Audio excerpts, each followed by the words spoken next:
जावड़ेकर जी, इससे पहले आप प्रभारी थे केरला के, और अभी भी है तो वहाँ केरल का हूँ, ये इलेक्शन ड्यूअल इंचार्ज हो गया अभी यहाँ। तो आप जब देखते हैं केरला जैसे, तेलंगाना में भी, केरला में ऑफकोर्स हमारे पास एक सीट था एक टाइम पे नेमम, लेकिन अभी वो नहीं है। जब तेलंगाना में भी आते हैं तो आपके ऊपर अभी जो इलेक्शन में डिलीवर करने का जो प्रेशर रहेगा, वो कैसे प्रेशर है? देखो, इलेक्शन एक अवसर होता है। हाँ जी। और इलेक्शन का चैलेंज जितना ज़्यादा है उतना मुझे आनंद आता है। और हमने देखा है इतिहास होते हुए हमारे नज़र के सामने, 77 में 26 जनवरी को इंदिरा जी ने हमें जेल से रिहा किया। इमरजेंसी नहीं उठाई थी, बहुत सारे रिस्ट्रिक्शंस थे। हाँ जी। संघ के लोग जेल में ही रहे थे और केवल 50 दिन का अवसर था। 26 जनवरी को हमें छोड़ा और 20 मार्च को चुनाव था। तो ये अनेक लोगों को, सोशलिस्ट कम्युनिस्ट अनेक लोगों को ये असंभव लगा। उन्होंने सोचा कि ये तो ट्रैप है, सिविल लेजिटिमाइज द इमरजेंसी। लेकिन JP, Atal ji, Advani ji, Nana ji and Morarji stood firm and they said we must avail this opportunity. And what happened is a history. In 50 days, when the people were absolutely ignorant about what has happened, and the way we started revealing what has happened during the emergency, people swear they did not give us vote, they gave us note also. And this is reversal of what Telangana is experiencing. We will ask for vote and note also. जब Navnirman movement हुआ था और उसके बाद JP साहब के साथ हुआ था, जो आपने बताया अभी, बीजेपी के पास सिर्फ एक ही सीट था तेलंगाना में। अभी जो प्रेजेंट असेंबली में तो दो और सीट आ गए। एक सीट के बाद हमारे 4 एमपी आए। 4 एमपी आए, और वही पूछना चाह रहा था, वो कैसे हुआ? 5 महीने में ऐसा है, sometimes elections have been fought very tactically. Last time somehow we could not muster that support which was hidden. Now we have seen 10% in assembly converted into 20% in parliament, 33% in Greater Hyderabad Municipal Corporation. I can bet you this time we are crossing 40% in Hyderabad, and elsewhere our tally will be much bigger. All the pundits will go wrong and they will be proved wrong, and we are here to prove them wrong. आप जो मध्य प्रदेश में जो policy adopt कर रहे हैं कि senior leaders ये बार assembly में वहाँ से चुनाव लड़ेंगे, नरेंद्र सिंह तोमर जी हो या जो भी हो, सभी लड़ेंगे। राजस्थान में भी लड़ेंगे। तो वही स्ट्रैटेजी तेलंगाना में भी होने वाला है। ऐसा है, स्ट्रैटेजी की सबसे बड़ी महत्व की बात होती है कि पहले रिवील नहीं करना है। तो पहले नहीं बताएंगे, लेकिन जल्दी बताएंगे, और पहली सूची घोषित होगी तो आपको पता चलेगा कि सीनियर लीडर्स लड़ रहे या नहीं लड़ रहे। एक प्रश्न था उसमें से जो उठता है कि जब आप सीनियर लीडर को एक असेंबली सीट में लगाते हैं, उसमें क्या है, तो उसमें उनको बाकी स्टेट में जाके कैंपेन करने का चांस नहीं मिलेगा? नहीं, उसमें नहीं होता, ऐसा नहीं होता। उसमें सबसे महत्व की बात यह है कि how much importance BJP is giving to the state elections, कि वो अपने सबसे बेस्ट खिलाड़ी उतार रहा है। अगर ऐसा दिखता है तो ये भी एक नई, देखो राजनीति ये हर नए प्रयोग की संभावनाओं का खेल है। तो हम कर रहे हैं, इसका देखते हैं परिणाम क्या था। तो अच्छा आप एक रिपल इफेक्ट सोच रहे कि एक असेंबली कॉन्स्टिट्यूंसी होने के नाते उसके चारों तरफ जो भी होंगे बहुत होगा फायदा। और यही तो होता है, एक बड़ा लीडर जब चुनाव लड़ता है तो उसका निश्चित परिणाम होता है आसपास के 3-4 सीटों पर। बीजेपी के जो 2 सीट थे 1984 में, उसमें एक तो था तेलंगाना में, जब जो आंध्र प्रदेश था हनुमकोंडा से, हाँ जी, जंगारेड्डी जा रहे थे, तो वहाँ से आगे आके बीजेपी के मतलब 303 सीट ऑन देयर ओन है। तो आप देख रहे हैं कि जो तेलंगाना वो टाइम पे आकार पटेल जी गुजरात से जीते थे और एक तो यहाँ से थे, महसाना से जीते थे। तो अभी जो बीजेपी का जो तेलंगाना में जो कर्नाटक के बाद सेकेंड फुटहोल्ड कहते हैं या सेकेंड बीचहेड कह रहे हैं, तेलंगाना में आपको ये कॉन्फिडेंस है कि आगे जाके? मैं मानता हूँ कि तेलंगाना हमारा बहुत बड़ा ताकत का राज्य बनेगा 3 कारणों से। नंबर 1, केसीआर ने जिस तरह से लूटा है, लोगों के साथ विश्वासघात किया है तेलंगाना के साथ, और जिस तरह से वो फार्म हाउस गवर्नमेंट चलाते हैं वो किसी को पसंद नहीं, और इसलिए लोग उनको बदलने के लिए उतावली है। अब उसमें मुद्दा आया कि कांग्रेस वाले बीच में कर्नाटक के विजय के बाद और वहाँ के उप मुख्यमंत्री का यहाँ पैसा जैसे बहने लगा तो कांग्रेस में एकदम जान आई। कांग्रेस की जान पैसा जब नसों में बहता है तभी आता है, तब तक वो ढीले पड़ जाते हैं, लेकिन पैसा बहने लगा तो वो आनंद है उनको। तो वो आज केवल दिखता है। सच्चाई ये है कि देखिए पिछली विधानसभा में उनके 19 एमएलए आए और 12 चले गए। फिर ये अभी मुनुगोंड से भी पहले उनका डिपॉजिट नहीं रहा मुनुगोंड में, और हुजूराबाद वहाँ कहाँ से कहाँ हम गए और वो कहाँ दुब्बा में था। Dubba. Very true, sir. After तो सभी, 2018. even Nagarjuna, everywhere, where is Congress? And Greater Hyderabad Municipal Corporations, where is Congress? लेकिन जो हाइप बिल्डअप किया जा रहा है, ऐसा है, पैसे से मीडिया में हाइप बिल्ड कर सकते हो, लोगों के मन में विश्वास नहीं। विश्वास हम पर है और हम जीतेंगे। बीआरएस ने एक के बाद एक स्कीम उनका जो चल रहा है 10 साल से, अब कांग्रेस कह रही है कि हमने कर्नाटका इसलिए जीता था क्योंकि हमने वहाँ स्कीम के ऊपर स्कीम लगा दिया फ्रीबी के, लेकिन बीजेपी कह रही है कि हम वो कुछ नहीं करेंगे, हम मोदी जी के जो हमारा मैनिफेस्टो आने के बाद हम बात करेंगे, लेकिन हम ये निश्चित कहेंगे कि हम लोगों को एम्पावर करना चाहते हैं, फ्रीबी नहीं, हम नहीं, ऐसा नहीं, एम्पावर करना चाहते, जरूरत है वहाँ मदद करना चाहते, लेकिन उससे उसकी कार्यक्षमता बढ़े, उपयोगिता बढ़े और उसकी प्रोडक्टिविटी बढ़े। ये हमारा मुख्य positive subsidy we believe in, and therefore वो कर्नाटक में एक विशेष परिस्थिति हो गई इसलिए जीते। वो अभी इस बार ऐसा नहीं होने वाला है, कांग्रेस का कोई मुद्दा नहीं, लड़ाई बीजेपी और बीआरएस में है और हमें पूरा विश्वास है कि हम जीतेंगे। केटीआर जी ये कहते हैं कि रेवंत रेड्डी तो आरएसएस के हैं, हाँ जी वो एबीवीपी से आए थे, वो तो सबको पता है। ऐसा है, ऐसा तो टीआरएस में 70% लोग होंगे जो संघ शाखा में गए हैं, उसमें क्या है? नहीं, वो इसलिए कह रहे हैं कि क्योंकि एमआईएम उनके साथ है और जो मुस्लिम वोट बैंक है उसको बीजेपी से और कांग्रेस से दूर रखने के लिए कर रहे हैं। भाई रेवंत रेड्डी फिर टीडीपी का भी थे, हाँ जी, उससे तो पहले इसको क्या करेंगे? इसमें मैं वो कहाँ से कौन आया ये बोलना ही नहीं चाहता। हम इश्यूज पर बात कर रहे हैं। आओ केसीआर बताओ कि आपने प्रधानमंत्री को ये कहा था कि नहीं कि मुझे एनडीए में ज्वाइन करना है, और प्रधानमंत्री ने मना किया कि नहीं, इतना ही बताने की बात है।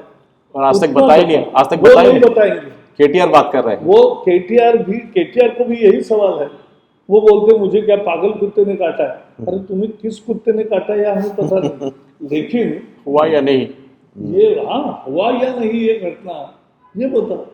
अच्छा, ये तो इंडिया के जो अलायंस INDIA जो अलायंस है वो तो तेलंगाना में काम नहीं करेगा क्योंकि यहाँ तो कोई ऐसा पार्टी बनता ही नहीं है। ऐसा है, अभी जो 5 चुनाव हो रहे वो इसेंशियली 3 राज्यों में भाजपा कांग्रेस सीधी फाइट है, और एक राज्य में BRS BJP Congress triangular contest, और वहाँ स्थानीय मिजोरम में पक्ष है जो जिसमें से एक पार्टी हमारे साथ है जो एनडीए का हिस्सा है।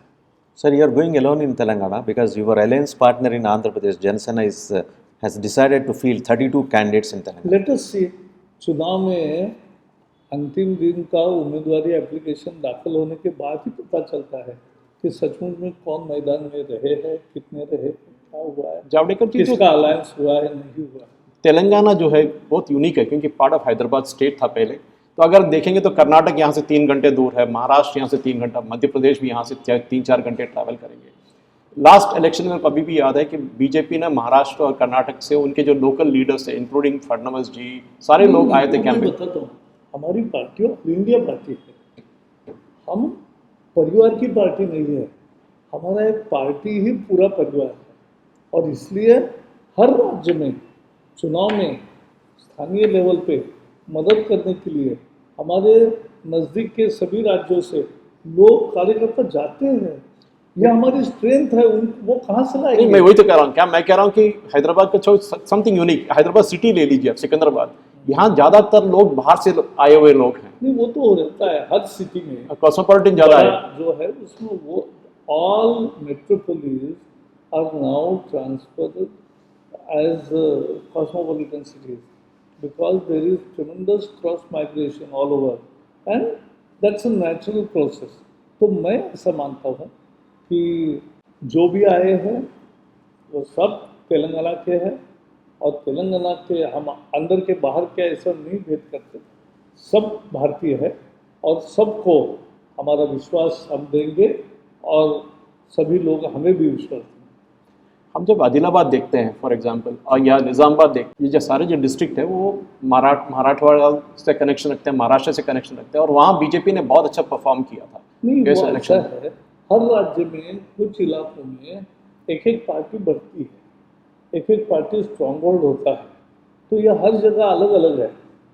कर्नाटक में गए तो हम भी वहाँ भी नॉर्थ में हम हाँ जी, वो बहुत स्ट्रॉन्ग करेक्ट, बेलगांव की तरफ, कोस्टल में है। दक्षिण कर्नाटक। तो ये थोड़ा दक्षिण कर्नाटक का था, अब तो वो भी आ गए हमारे साथ, नहीं, बीजेपी को जो, जेडीएस भी आ गए, हाँ जी, तो ये चलता रहे। बीजेपी को कहता है कि अर्बन सेंट्रिक पार्टी है, लेकिन नहीं, नहीं, बीजेपी ऐसा ने, किसी ने कहा नहीं नहीं, मैं नहीं। कंप्लीट करता हूँ, लेकिन बीजेपी ने प्रूव किया कि वो अर्बन सेंट्रिक नहीं है। करेक्ट। लेकिन मैं ये बात पूछना चाह रहा हूँ कि जब आप सिकंदराबाद देखेंगे, बीजेपी ने 3 बार जीता था, यहाँ से दत्तात्रेय जी ने जीता था और चौथा बार किशन रेड्डी ने जीता था।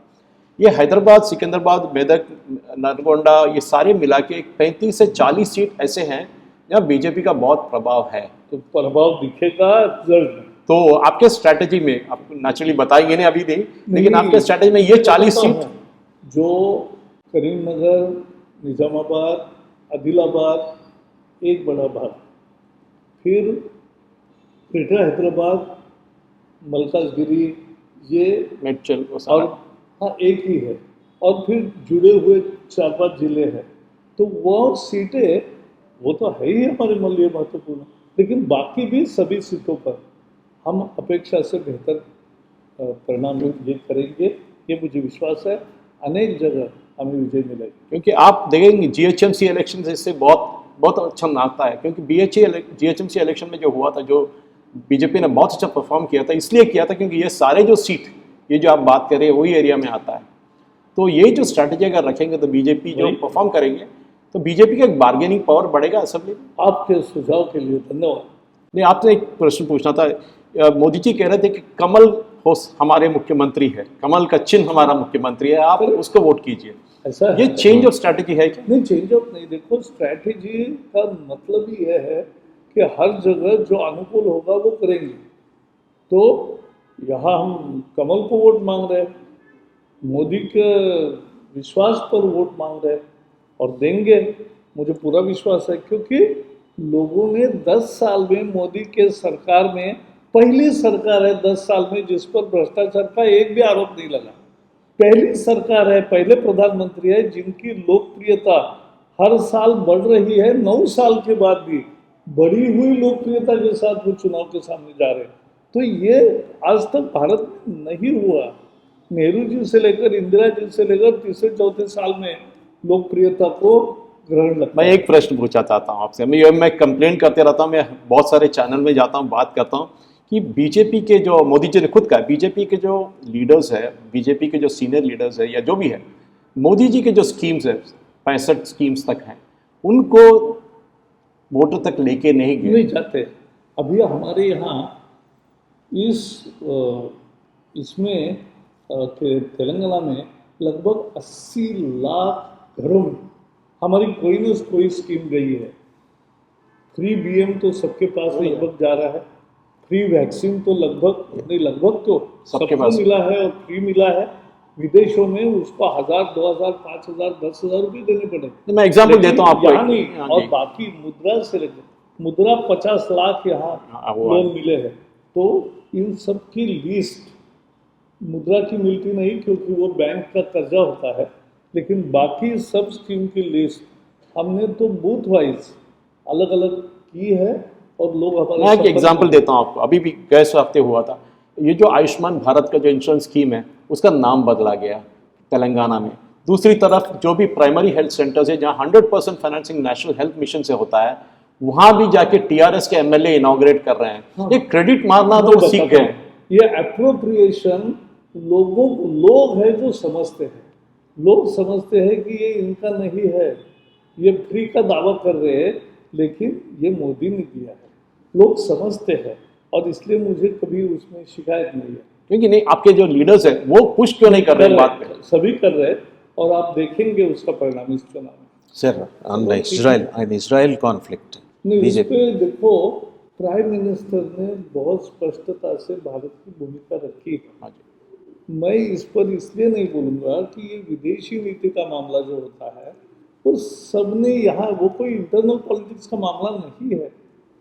अब राहुल गांधी और कांग्रेस ने और एमआईएम की भूमिका हमेशा ही एक होती है, They are backing तो Hamas. वही वो मैं नहीं बोला, तो वो उनकी हमेशा ही एक होती है। तो मैं तो यही कह रहा हूँ कि एमआईएम, कांग्रेस, बीआरएस एक ही है। एमआईएम को वोट माने बीआरएस को वोट, कांग्रेस को वोट माने बीआरएस को वोट, बीजेपी को वोट माने कभी नहीं बीआरएस को वोट, वो बीजेपी का वोट माने विकास को वोट। यही हमारा। जैसे हम ये कॉन्वर्जेशन क्लोज कर रहे हैं, लास्ट क्वेश्चन Last, पे आएंगे, yes. तो यही प्रश्न पूछना था आपसे कि जो इलेक्शन के सर्वेज आ रहे हैं, बहुत सारे सर्वेज आ चुके हैं, तेलंगाना में ये होने वाला, सर्वे वहाँ है। देखो, सर्वे का अपना एक शास्त्र है, उसका एक उल्टा उससे हम पाठ लेते हैं हाँ जी। और उससे क्या करना है ये तय करते हैं। तो but surveys are surveys, exit poll is not exact poll, Yes. We believe in exact poll. So, let us so you are confident कि आप ये कॉन्फिडेंट है कि जो अगले लास्ट इलेक्शन तो यही होने वाला तेलंगाना में, तो आपको थोड़ा एक्स्ट्रा टाइम भी मिलेगा कैंपेनिंग के लिए। हाँ, तो 3 तारीख को जो 3 तारीख को जब रिजल्ट लगेंगे तो मैं आपके चैनल पर फिर से वहाँ से दिल्ली में रहूँगा, तो भी आपको इंटरव्यू दूंगा। Right.